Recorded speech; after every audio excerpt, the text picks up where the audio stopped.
Good evening, ladies and gentlemen, and welcome. Thank you for coming out on this lovely sunny evening to be cooped up inside. But it's with great pleasure that I'd like to introduce this celebration of Iraqi Assyriology. For many decades, Iraqi Assyriologists and archaeologists have taught and researched the ancient history of their country in universities and in the field, often in very difficult times and with few resources. We meet this evening to celebrate their enduring achievements in the pursuit of knowledge and the training of new generations of scholars. And to illustrate various aspects of this invaluable work, we have two speakers to expand this theme. Professors Wayne Horowitz from the Institute of Archaeology, the Hebrew University in Jerusalem, who rather conveniently happened to be here on a sabbatical, and Eleanor Robson, our former chair and professor of ancient Middle Eastern history at UCL. I will now hand you over to Andrew George to enlarge on this theme and to introduce the speakers. Thank you.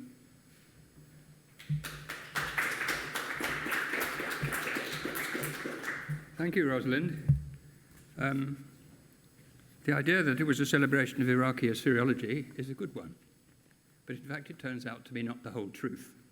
We got you here slightly under false pretenses, because we could have celebrate rightly Iraqi Assyriology, starting with the great man Taha Bakr in the 1940s and his Gilgamesh translation, and coming up to the present. But actually what we're going to do is celebrate one particular Iraqi Assyriologist, Professor Farouk Al Rawi.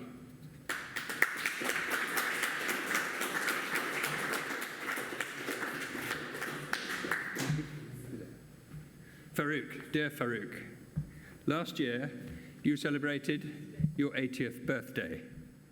You are certainly the most senior Iraqi Assyriologist of your generation.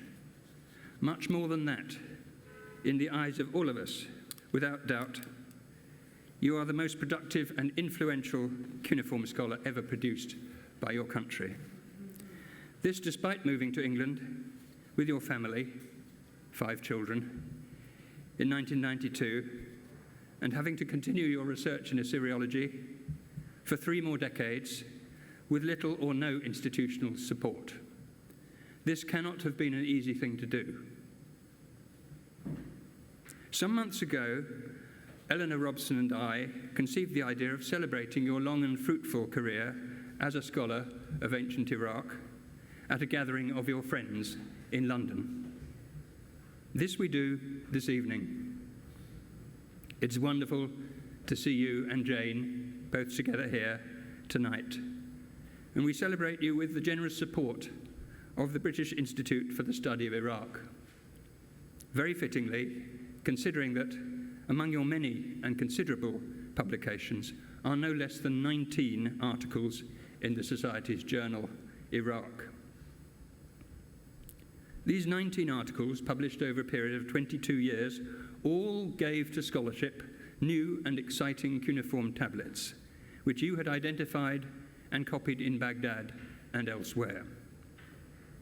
They range from important manuscripts of celebrated literary compositions in Sumerian and Akkadian, through royal inscriptions and texts on divination, medicine, and astronomy, to the diverse collection of cuneiform tablets in a university museum in the north of England.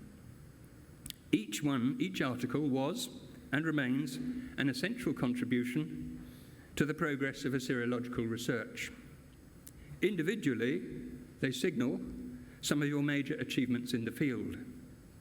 Your work on the Old Babylonian tablets excavated at Tel Haddad in the 1970s, your decipherment of tablets excavated in the 1980s at Sippar, both Old Babylonian archival documents and tablets from the 6th century scholarly library, and your continuation of this vital work in the last 3 decades through the identification, copying, and publication of many important cuneiform tablets in Manchester, London, and Sulaymaniyah.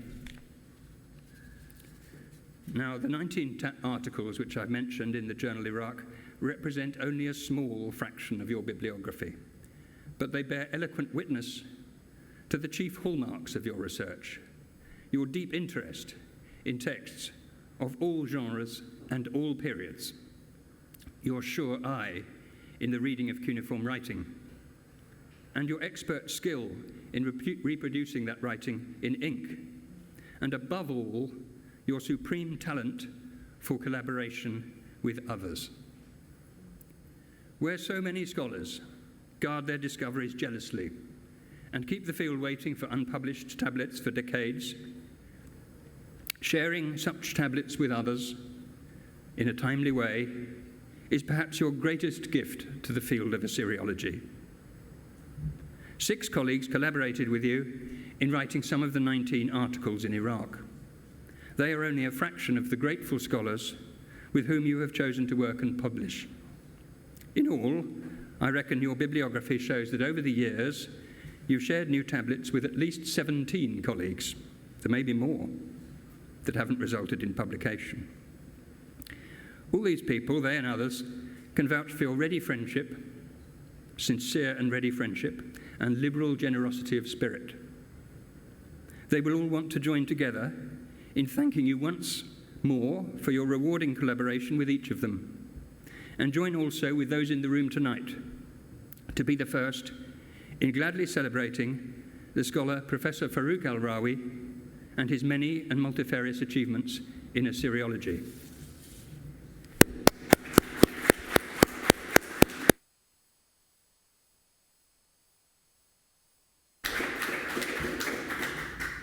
One of your collaborators was Wayne Horowitz, Professor of Assyriology at the Hebrew University in Jerusalem, and the distinguished author of 3 stars each, the Astrolabes and Related Texts.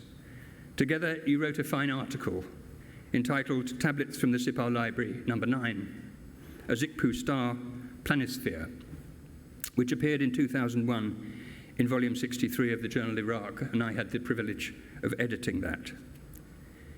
That article is a testament to your lifelong interest in the Babylonian night sky.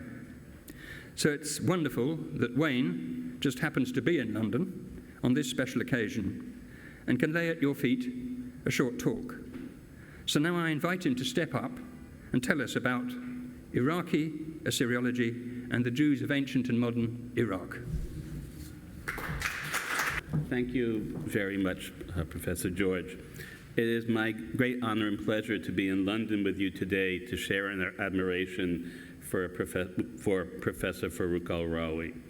My friendship with Farouk goes back many years when I was still a young PhD Assyriological student with Professor Lambert in Birmingham. As a student of the great professor, from time to time, I woke up very early in the morning in deep darkness, especially in winter, to make my way to the 6:18 train from Birmingham New Street to London Euston, which with my student card cost only £6 round trip. I would arrive in London at 7:50 and have 2 hours to spend having breakfast, eggs on toast with coffee, wandering around Foyles, looking at whatever books I couldn't afford, and by 10 o'clock I was in the students' room. And this, of course, is a picture of our professor in the students' room. One night I slept too late, so I had to wait to take the first cheap train after the morning commute, and I only arrived in London around 11 o'clock in the British Museum at 11:30. So when everyone went to lunch, probably at the School for Tropical Medicine, I stayed behind to work on my tablets, and then I noticed Professor Al Rawi from Iraq and I were the only ones in the room. I was really very intimidated and also very scared. Remember, this was 1982, 1983, and even then as now, relations between peoples of the Middle East was complex, if not, we can say, I think, tragic. But then I remembered why Professor Al Rawi did not join everyone for lunch. Ramadan, I asked? Yes, he said. So there was immediate connection between him and me. Over the years, we read each other's articles and saw each other from time to time. And I, of course, was extremely jealous of his access to the cuneiform collections of the Iraq Museum in Baghdad, particularly to the one tablet that fell directly into my core area of interest, cosmic geography and ancient astronomy. The tablet you see here is the planisphere that we published in 2001, and this is Professor Al Rawi's hand copy of the text. Andrew was what we call in Hebrew the shadchan, the matchmaker for this article. I visited him in his office one day after the British Museum, and on our way to have a beer, he told me that they were having some trouble finding someone to write up this piece for the Iraq Museum, for the journal Iraq. Me always being aware of the Middle East, being in the Middle East, I didn't want to compromise Professor Al Rawi through, at that time, cooperation with the Hebrew University Assyriologist. As you can see, to my surprise and delight, Farouk insisted that we write the article together under both our names, and so it came to be as it is here, and so our friendship came to be. So when I was asked for permission to have this article included in the volume, I immediately responded yes, but then quickly realized I wanted to do something else. I wanted to come here and be with Professor Al Rawi as an act of friendship and as an act of hope and trust for a better future for all the peoples of the Middle East. So I dedicate the next few minutes to Farouk and to a better world for all of us, wherever and whoever we may be. Okay, Assyriology. The title of my talk was published as being on the subject of Jewish contributions to Iraqi Assyriology. That, of course, was in order to not give away the true nature of our celebrations this evening. So I'll borrow a few moments from Professor Al Rawi's time to share with you a few words about Salim Shalom J. Levi, whose life indirectly intertwined with mine on 3 occasions. Professor Levi was a Assyriologist at the Iraq Museum, and I met him first. I actually meet him, but I became aware of him first as a student in Birmingham when we read the article by himself, Professor Bakir, and Samuel Noah Kramer, Fragments of a Diorite Statue of Kurigalzu in the Iraq Museum. The second time I ran into him was after I finished my degree and came to Jerusalem. As a young Assyriologist in Jerusalem, I was offered the chance to publish the unpublished fragments in the Institute of Archaeology of the Hebrew University. Still not published, mea culpa. But this some of these tablets have been published already by Shalom Levi, in Atikot Volume 4 in 1965. Then in the 1990s, I was standing in a classroom, and this very large student sat down in front of me. And at the end of our first meeting, he says to me, "You know my grandfather." And I said, "Okay, who is your grandfather?" And he said, "Shalom Levi." And for the life of me, I couldn't place who Shalom Levi was.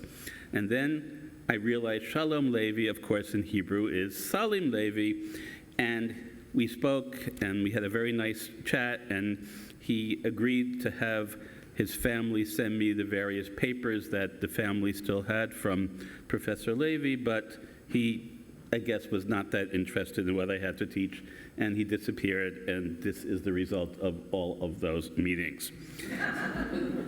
So, Farouk, if you have any information for us, a thread, I would be delighted to know. And if anyone else knows something about Salim Shalom Levi, I would be delighted to learn more. Okay, on to the topic at hand. The Al-Yahudu, so-called Al-Yahudu tablets, and here we can see a map of the area, the town Al-Yahudu, or some know it as Yahud, the city of the Judeans, is located somewhere in south-central Iraq between the Tigris and Euphrates rivers. 2 recent volumes have published a substantial amount of the archive. The first, by Laurie Pierce and Cornelia Wunsch, Documents of Judean Exiles and West Semites in Babylonia in the collection of David Sofer, and the second by Cornelia Wunsch in cooperation with Laurie Pierce, Judeans by the Waters of Babylon, New Historical Evidence in Cuneiform Sources from rural Babylonia from the Skoyan collection. Together, these comprise 200-plus Neo-Babylonian period and early Persian period administrative documents from a city known as the City of Judah, which in Babylonian chronicles appears as a name for the city of Jerusalem.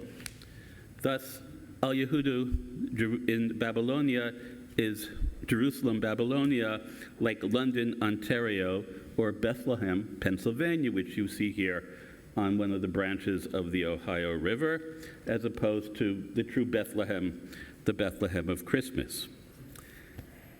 In these documents written at Al-Yahudu and in surrounding communities south of Babylon and Baghdad between the two rivers, we find firsthand evidence from the lives of deportees from the far corners of the Neo-Babylonian Empire who were gathered, that's an important distinction, who were gathered to the south of the capital, required to build their new lives in their new home, and then allowed to settle in what in Britain you would call new towns on the flatlands between the Tigris and Euphrates.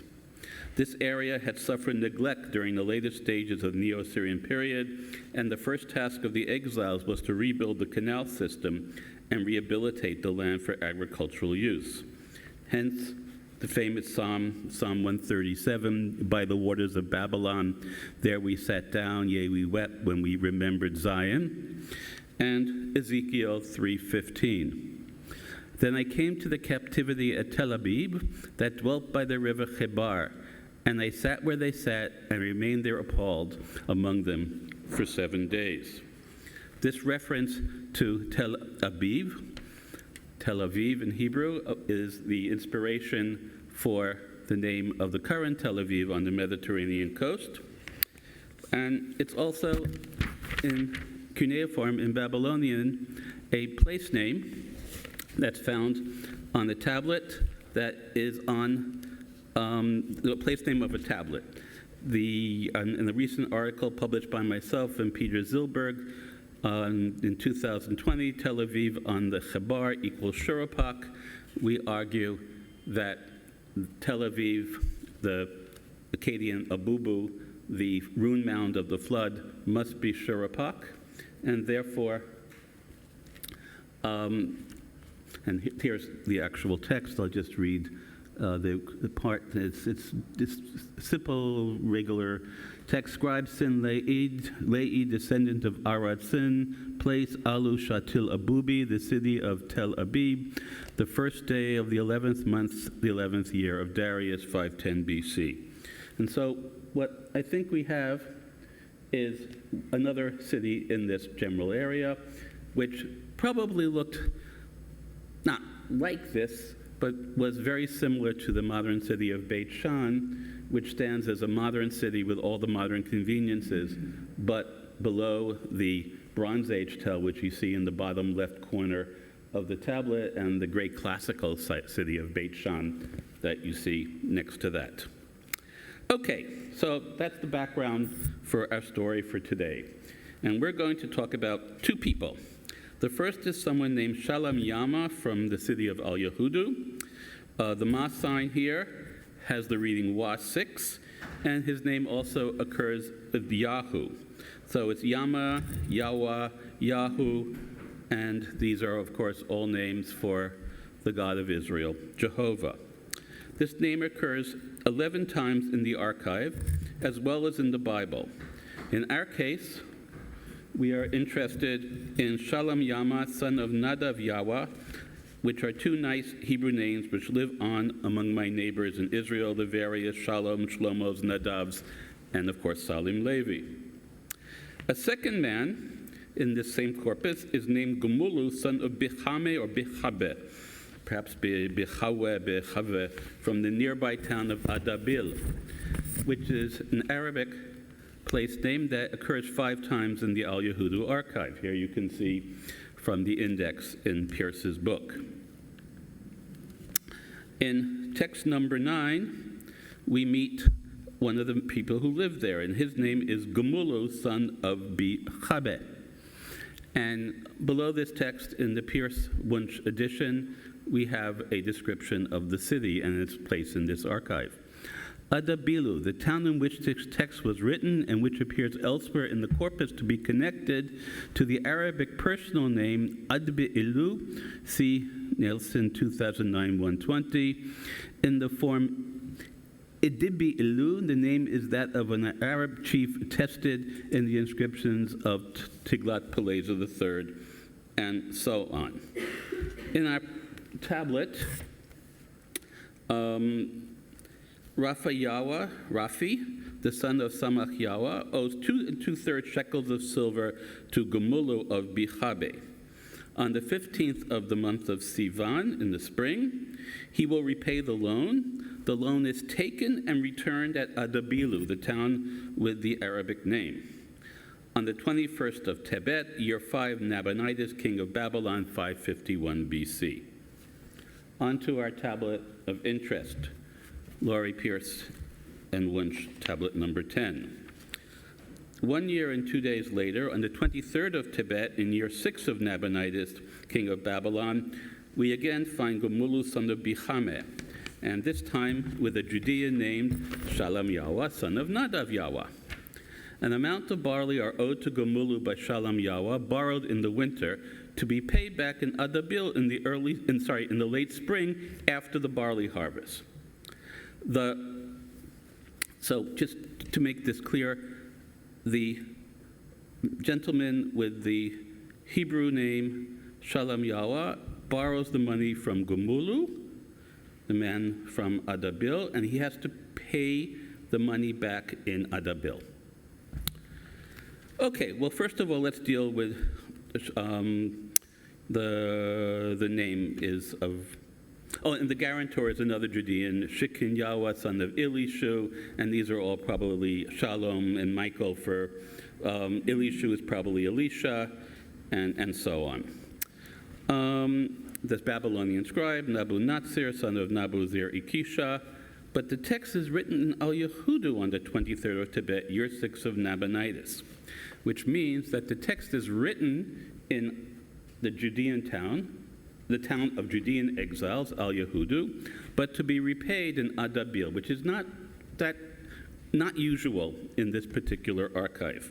What's even more unusual in this book is that, okay, this is written in the town of Adabil on the 21st day of Tibet, and so on.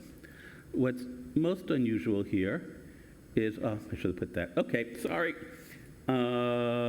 Is that what you can see at the very bottom there? There is an alphabetic epithet.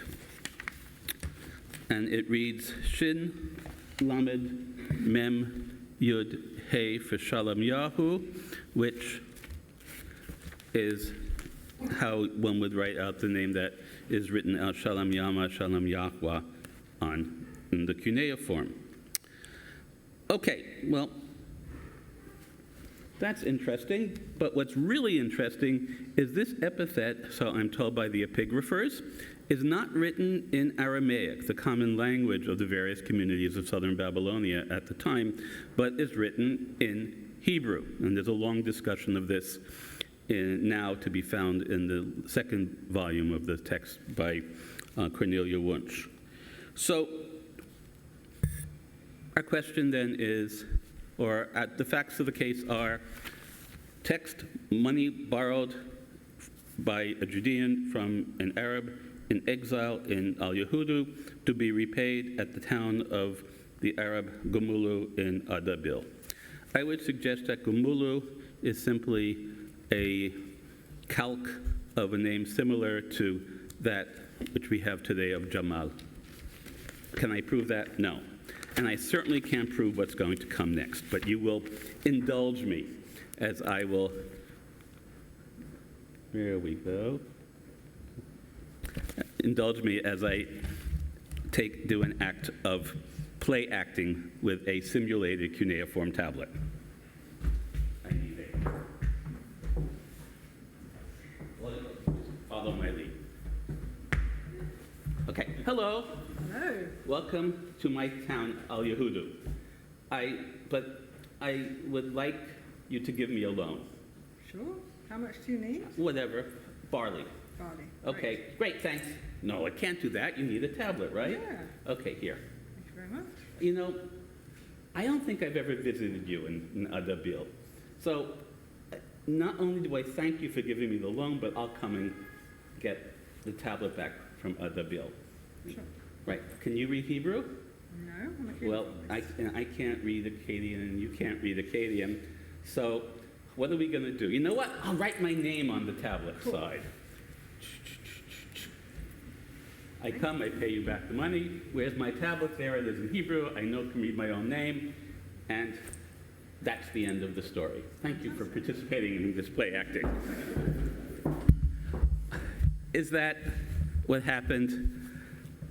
I don't know. I like to think that it happened because I like to think that one of the very earliest Hebrew documents from the Babylonian exile was written by a Babylonian Jew to his neighbor and business partner, a Babylonian Arab, at the town of Adabil and Al Yehudu. As a reminder of the 2,500 year ago friendship of Jamal and Shalom Yahu, I would like to ask God, Allah, Hashem, to make such friendships the norm everywhere. Thank you.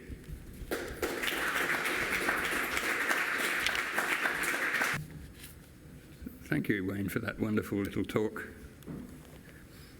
Dear Farouk, one of your lifelong interests has been Babylonian mathematics, which always left me for cold, but I know it was very exciting for you, and still is. So it's again fitting to introduce a second distinguished speaker, because she shares that interest with you. It's Eleanor Robson, of course.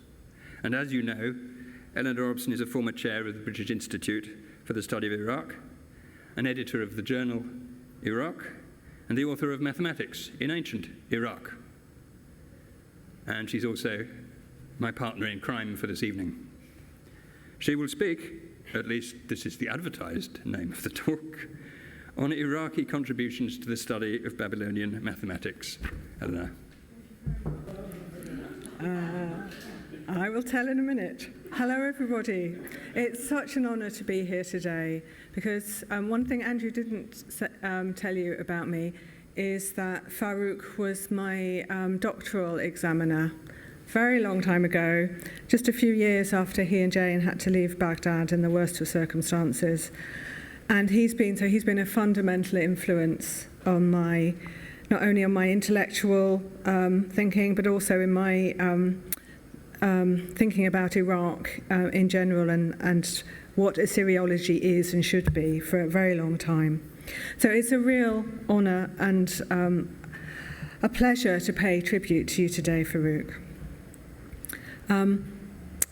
After the book that Andrew mentioned, Mathematics in Ancient Iraq, A Social History, I moved away from the study of Babylonian mathematics for over 15 years. And I got sucked into it again almost accidentally last year, working with an Iraqi colleague. And so I've been thinking a lot over the past year about the history of Iraqi contributions to the study of Babylonian mathematics. I've been working with Laith Hussein to complete the publication of the mathematical tablets from Tel Hamal, a project begun by the great Taha Bakir almost 80 years ago. Since then, other Iraqi Assyriologists, including most prominently Khalid Salim Ismail and Basima Jalil Abid, have done important work. But the one person who has done more than anyone, probably more than everyone put together, measured by both volume and importance, is this handsome man in the corner, Professor Farouk Al Rawi. So this photo I grabbed from John Taylor's podcast, and if you haven't listened to it, you should. John's here at the back. The Thin End of the Wedge. And episode 41 is a lovely, lovely interview with Farouk, describing his life history, his reminiscences of being a young man studying Assyriology in Cardiff and in Iraq, and his first ventures with excavation as well as his more recent work in Soleimani Museum. So I just adore this photo, so please forgive me for sharing it. You should all listen to it, it's great. So, let me tell you a little bit about Babylonian mathematics and why it matters first, give you some background. There is no test, doesn't matter how much you understand or not. Babylonian mathematics, by which I mean the study of number, shape, and dimension for its own sake, rather than the numerate use of quantification and measurement for practical purposes, has been the subject of academic study since the early 20th century. One of its most striking features is the use of sexagesimal or base 60 place value system, which is what we still use today all over the world for telling the time and measuring angles. Roughly speaking, we can divide our sources into two different types. First, there's a very large number of standardized lists of number facts, things like multiplications, weights and measures, which since the 1990s we know were copied and memorized en masse by almost all scribal students in the course of their education. Over 1,000 of these have been published to date, and that's probably a small fraction of what still sits in museums. The second, smaller part are mathematical exercises that apply those facts in problem-based scenarios, some highly abstract, and some at least ostensibly based on the needs of real-world land managers, quantity surveyors, and traders. These include long lists of questions, parameters, and constants, probably used by scribal teachers, sets of worked answers, and rough calculations and diagrams, almost certainly produced as ephemera by their students. Even though it's clear that the study of mathematics ran right through cuneiform culture, from the first writing in Uruk in the late 4th millennium BC to its last breath in Babylon 4 millennia later, the archaeological evidence skews heavily to the Old Babylonian period or early 2nd millennium BC. Now, in the histories of the historiography of Babylonian mathematics, and yes, that really is the thing, the emphasis has tended to be on pioneer generation of decipherments and analysis, particularly the life, work, and influence of the German mathematician and historian of science, Otto Neugebauer. Iraqi contributions tend to be downplayed or even overlooked altogether. Sad to say, this is particularly noticeable in the early and highly influential and otherwise excellent article by my other marvellous doctoral examiner, Jens Horowitz. And I must confess that I and many others have followed his lead in focusing on Euro-Americans as we've written the history of our discipline. So today I'm here to start to put that right. So I'll begin, of course, with the great Talha Bakir, whom Andrew has already mentioned, the very beginnings of Iraqi Assyriology. As many of you know, I'm sure, he was born in Hilla in 1912, so close to Babylon, I think we can count him as a Babylonian himself, and was one of the first Iraqis to receive an academic education in archaeology and Assyriology right after the end of the British Mandate. He graduated with an MA from the University of Chicago, and then at the tender age of 26, he was appointed to a series of increasingly senior positions within Iraq's Directorate General of Antiquities, which is the predecessor of today's State Board of Antiquities and Heritage. Within a few years, he was curator of the Iraq Museum, and his statue now stands outside, and a professor at the Teacher Training College. Iraqi universities had yet to be founded at that point, and director of multiple excavation projects, including Tel Hamal. Now, there's a lot we could say about this extraordinary man, but tonight I will focus on Tel Hamal, which is a small site in southern Baghdad where he and his contemporaries excavated in 13 seasons from 1945 onwards. The city, whose ancient name was Shadufrum, was a fortified outpost of the Kingdom of Eshnunna, at least in the last 80 or so years of its occupation. And as you can see from this map produced by Laith Hussein and Peter Miglas, it was densely packed with houses, as well as a small temple where the famous lions outside it, and the governor's residence. Some 3,000 clay tablets were found in buildings all over the site, their locations meticulously recorded by the field workers. Now, the excavations ended in 1963, because of the coups that overthrew Abdul Karim Qasim's government and brought the Ba'ath Party to power for the first time. Sadly, Taha Bakir left the country after these events to work for the Department of Antiquities in Libya and did not return to Iraq until 1970. He was never able to complete the publication of this fascinating site, work which Laith Hussein and Peter Miglas are now aiming to finish. But back in the 1940s, as the first tablets came to light at Har Mal, of all the different genres of text that Bakir could have published from the site, one of the few he chose to work with was mathematics. These texts that Bakir published are important not just for their content, but also, and I can't emphasize this enough, they were the first mathematical tablets to be published from precise archaeological contexts, rather than coming from museums through the antiquities market or through large-scale Victorian treasure hunts. I'll say more in a minute about just how much this matters.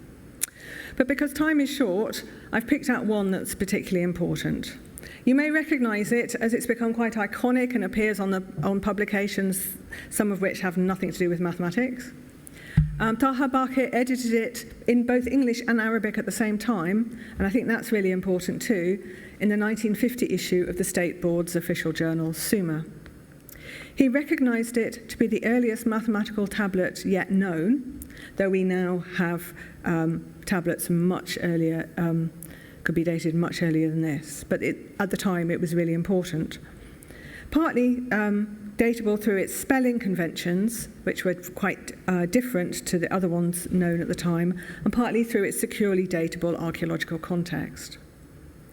More than that, though, its beautiful diagram and the clear instructions for solution gave clear confirmation of early inferences that Babylonian mathematics already incorporated two geometrical principles that historians had previously attributed to ancient Greek thought a millennium and a half later: the concept of similar triangles and the use of the so-called Pythagorean theorem, whereby the sum of the squares drawn on the two shorter sides of a right-angled triangle is equal to the square on the side of the hypotenuse. Now, in the 7 decades since Bakir's pioneering work, the published corpus of mathematical tablets from Tel Harmal has tripled in size, thanks in large part to Iraqi colleagues. And it's about to double again as Laith Hussein and I mop up the last of them in our current collaboration. Equally, Carlos Gonçalves has offered a comprehensive study of Bakir's original work, finding almost nothing at all to correct in his readings of the text, providing a useful mathematical reanalysis in the light of significant conceptual advances in the field since Bakir's time. And last but not least, tonight's honoree and his co-author Joran Friberg have tackled the re-edition of the largest and the most difficult of the mathematical tablets from Tel Harmal, two very long, highly fragmentary and often enigmatic lists of mathematical problems and constants that was first published by Albrecht Goetze in 1951. And of course, Farouk worked at Tel Harmal as a young man. And I wonder, Farouk, did you know then that you were going to follow so closely in Taha Bakir's footsteps? And I would like to say, in some ways, had exceeded them. For it has to be said that while Taha Bakir chose small but perfectly formed little tablets to work on, our Farouk loves a big, chunky tablet. Over the past 40 years, he has worked with co-authors such as Michael Rofe, Stephanie Daly, Hermann Hunger, and especially Joran Friberg. His output in primary editions of mathematics alone, let alone Babylonian and Sumerian literature, archival documents, all the other things that Andrew and Wayne have been talking about, far outstrips anyone else in the field of Babylonian mathematics in the past half century. His absolutely huge and important book from 8 years ago, published with Joran Friberg, New Mathematical Cuneiform Texts, is a particularly landmark achievement, and I recommend it to you all. So even if the mathematics itself isn't your bag, please just, next time you're in the library, pick it up and admire the beauty of Farouk's cuneiform copies. Again, I don't have time to do justice to all of Farouk's work, so rather self-indulgently, I'm going to focus on the very first mathematical text he published in 1984, which was also the first one that I ever read in cuneiform as a graduate student under Farouk's very dear friend, the late Jeremy Black. who left us very suddenly almost exactly 20 years ago. Just a few weeks ago was his anniversary. So many of us here today loved Jeremy, and he in turn loved Iraq, so I had to include him. I wasn't expecting the screen to be quite so small, and I wasn't expecting you to read the obituary, but I just loved the headline because I think that was so true of Jeremy. And some of my earliest memories of studying with Jeremy was actually coming into his office when he and Farouk were sitting down together. Do you remember Farouk used to project the slides of the tablets from Sipar up on the walls of Jeremy's office, and I would come in and you were all clearly kind of discussing the minutiae. That was very inspiring. So in my second term, having gone through the basics of Akkadian grammar, Jeremy said, right, you need to start learning how to read Old Babylonian mathematics. And we jumped in at the deep end with this is Farouk's drawings of this beautiful big tablet known as Haddad 104. That's its excavation number.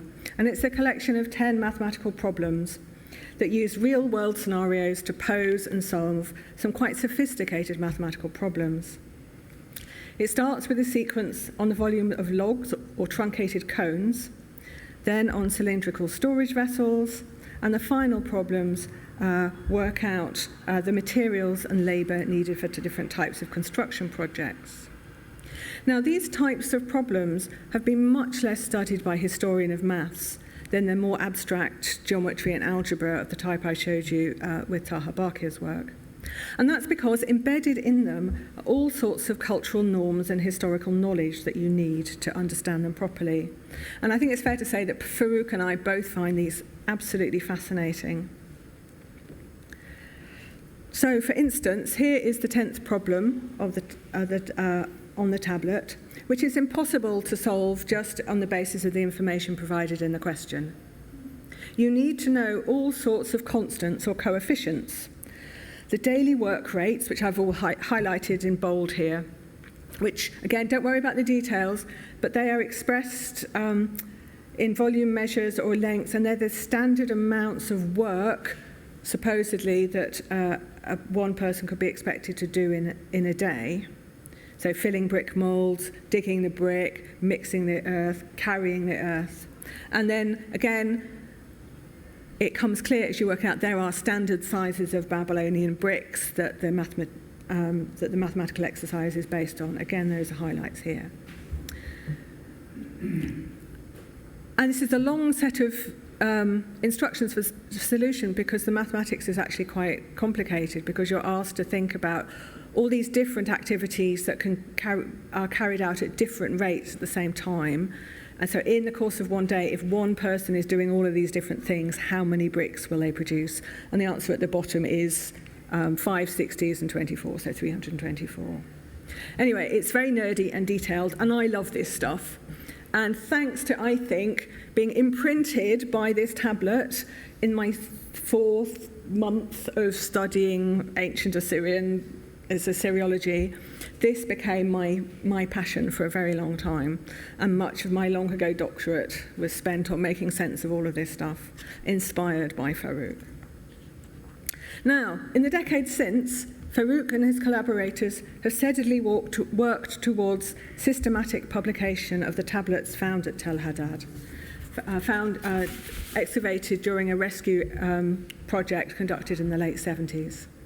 Sadly, I don't know of any full excavation report has ever been published, but we do have little bits, and we do know that most of the mathematical tablets, over a dozen of them now, come from a single house.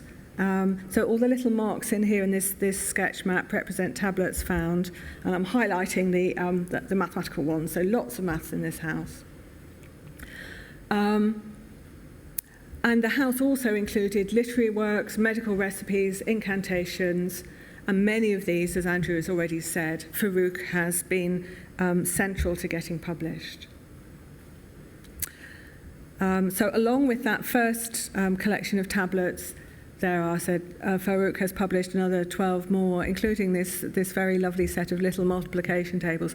I was in a rush reading this, and I meant to chop out the 2 bigger tablets are not from Tel Haddad, Farouk published those, they're probably from Ur. But these really little ones are the tiniest ones you could possibly imagine, and they're the opposite end of sophistication. They're somebody just learning how to do their basic number facts, just three sums at a time. So, in conclusion, what can we say about Iraqi contributions to Babylonian mathematics? How can we characterize it? I think Iraqi publications on Babylonian mathematics have been vitally important for their focus not just on content, but also on archaeological context. From Taha Bakir's work on Tel Hamal to Farouk's on Tel Haddad, the microgeographies that emerge reveal personal choices and usages by the individuals who wrote the tablets, even when we don't yet have full context and assemblage data. Equally, stratigraphy and co-location with dated tablets, because mathematical tablets are almost never dated or signed, are starting to reveal generation by generation evolution and change. So thanks to these Iraqi contributions, we are now, I think, on the cusp of a really major step forward in our understanding of Babylonian schooling and scholarship, because at last we can move towards a finer-grained chronology and geographical mapping of ideas, methods, and the people behind them. In this way, I think in the next decade or so, it will be possible to fulfill the ambitions of those pioneer Iraqi archaeologists and Assyriologists and render their excavations fully meaningful. Sorry, I have said all this. At the same time, Iraqi archaeologists, especially Farouk, have been at the forefront of the mission to stop stolen antiquities from leaving the country and publishing them to reclaim knowledge for academic study that might otherwise have been lost. Many Iraqi Assyriologists have been involved in the publication of mathematical tablets since the pioneering work of Taha Bakir. And I apologise that in the short time I've had tonight, it's not been possible to do justice to them all. We can divide them, I think, into three types. There's a focus on excavated tablets from the Diyala Valley, so Shadupum and Meytaran. Basma Jalil has also been publishing mathematical tablets from Pikasi further south. Then Farouk has and Basma have done work on publishing examples of tablets from sites that we already knew to have mathematics in, so that's a smaller volume, and then this other important work of publishing confiscated materials. So as I said, a lot of this work has not been recognised. So to make a start, I've already, with the help of Emily Pache-Perron, been updating the Cuneiform Digital Library Initiative's database to make sure that all of this work is fully recognised in our disciplinary standard reference database. And I also want tonight's talk to be the starting point for a much more systematic publication studying Iraqi contributions to Babylonian mathematics. But it's already obvious, though, I hope, to you, that Farouk's work, as in so many other disciplines of cuneiform studies, is outstanding in its quality, quantity, and his generous ability to inspire and stimulate others. His work, as I say, is more than the rest of us put together. So, Farouk, thank you from the bottom of my heart for all you have done for me, for so many others in this room and beyond. And I'm sure we'll all be reading and learning for you for many, many decades more. Thank you, Farouk.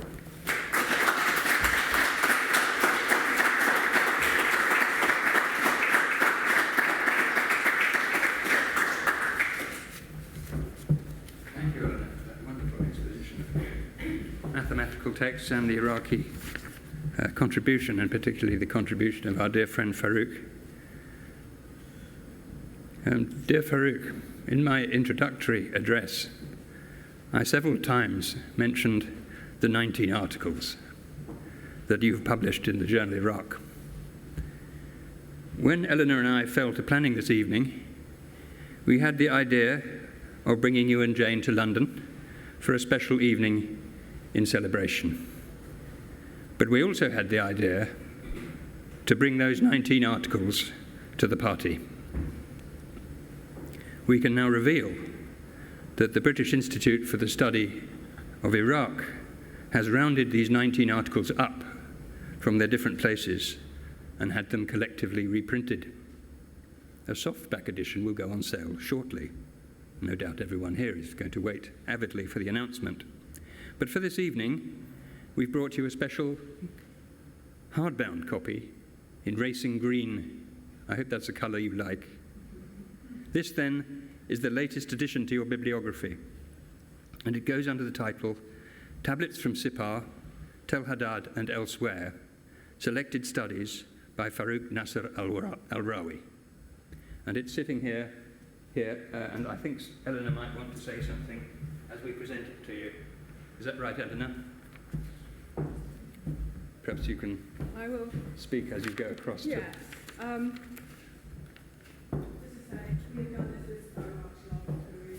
you very much. Can I just give some words? We'll come with you. Thank you.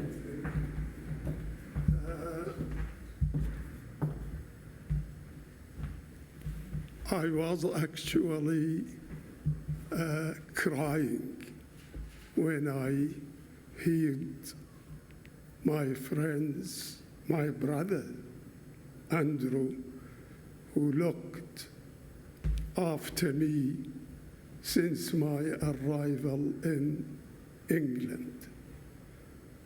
He was a brother, a friend, a co-author, whatever you want to call it.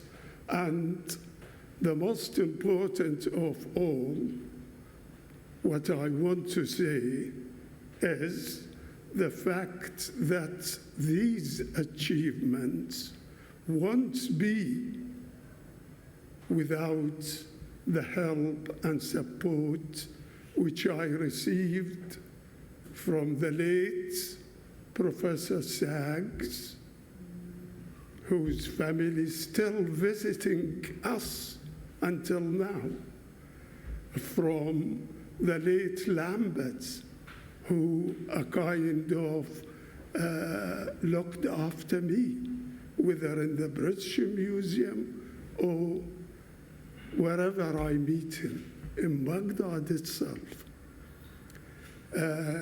So thank you, Andrew, for your speech, which puts me, really regenerates me, and I declare for you that I discovered a stone when I went about 3 months ago to Kurdistan. I am sure it is a genuine writing.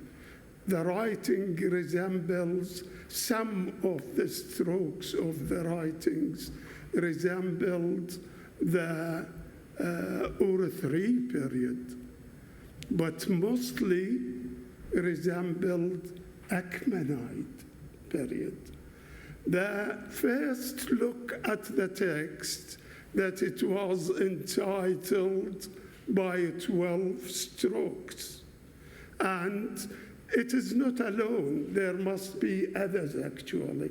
And I sketched the position of the stone with a stele, which was presented to the Suleymaniya Museum. It was published by many, but I recopied it and reconstructed, actually, which the late Schaefer studied one of the copies in Jerusalem, I think, museum. For when I think to collaborate in a work is most a pleasure and most, this is my feelings, to be able to work with you first and to be able to break the ice, which we shouldn't have between us as a whole.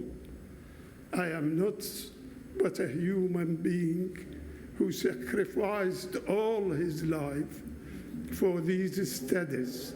But it won't be achieved without the help of others, many others in the British Museum, Christopher Walker, in Baghdad, Michael Rove, and the most of all, Jeremy Black, who really enlightened me in many, many ways and tried to direct me to do some works with others, not just with myself.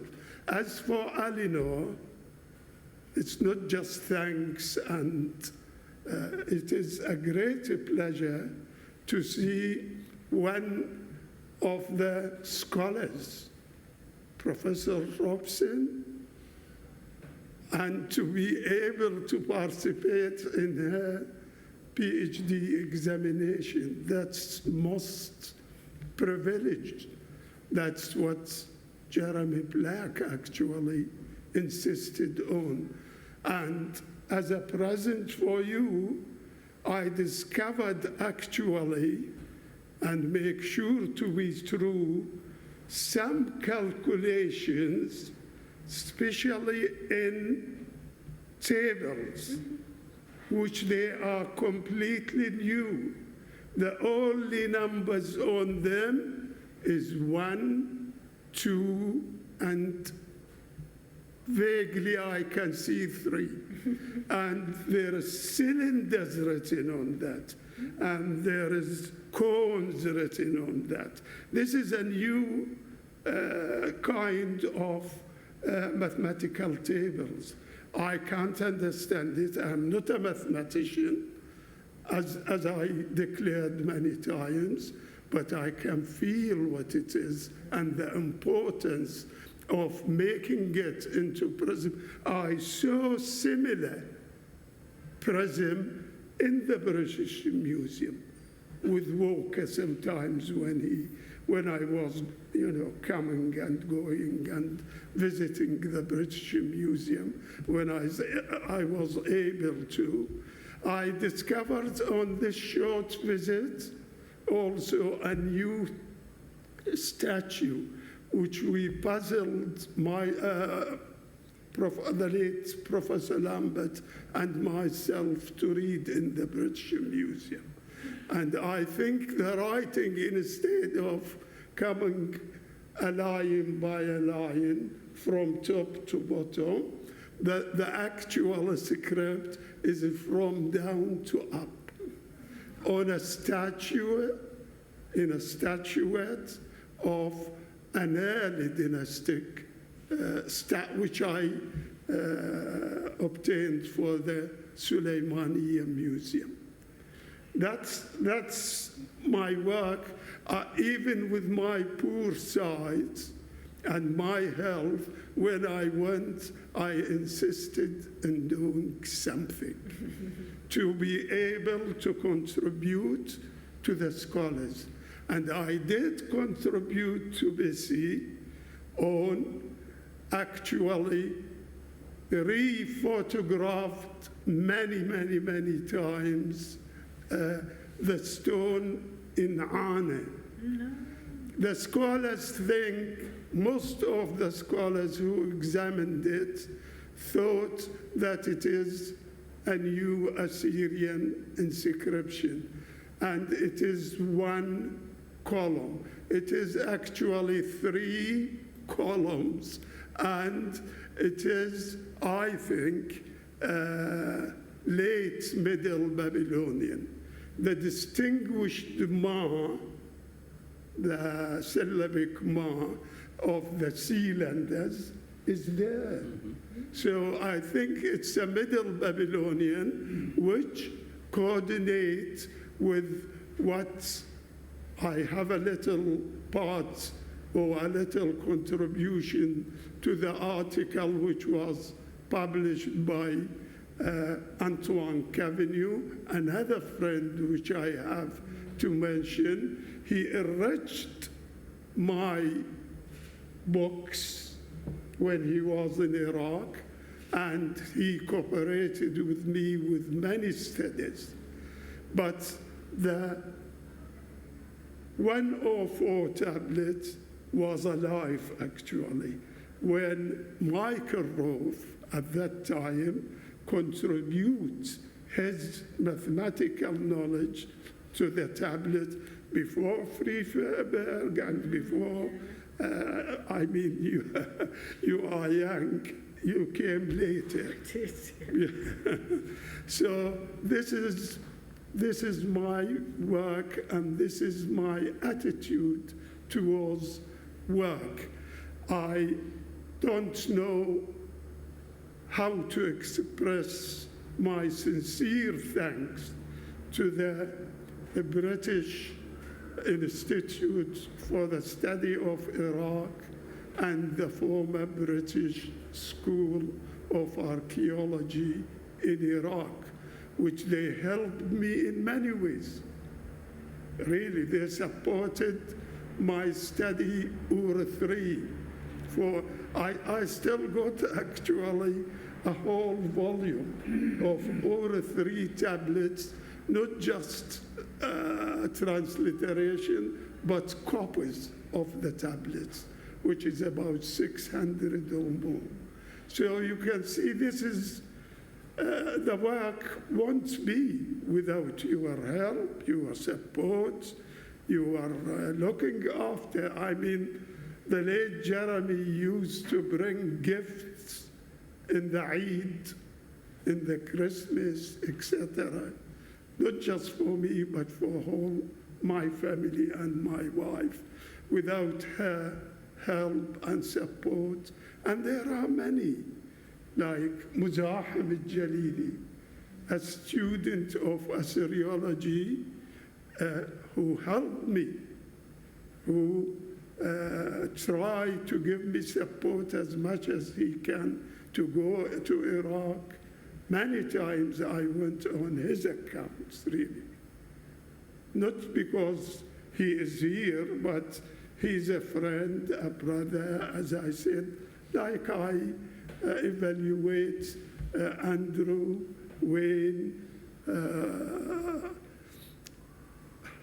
Eleanor, and many other scholars, John Curtis, whatever I want from the museum.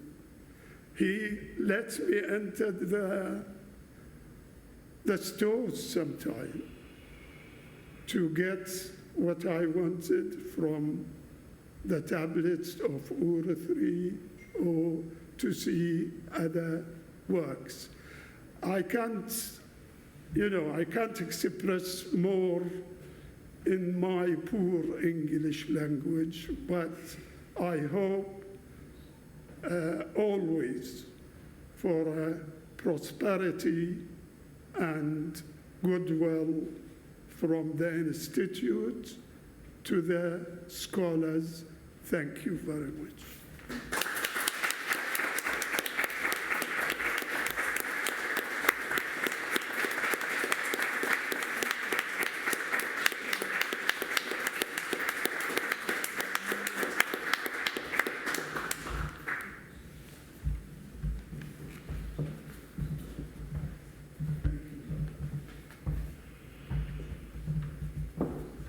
It's my pleasant task as the president of BESI to thank the speakers this evening. The idea of this evening, as you know, was a celebration of Assyriology, let's say, over the last 50 years or so. And we've had two wonderful lectures from Wayne Horowitz and Eleanor Robson.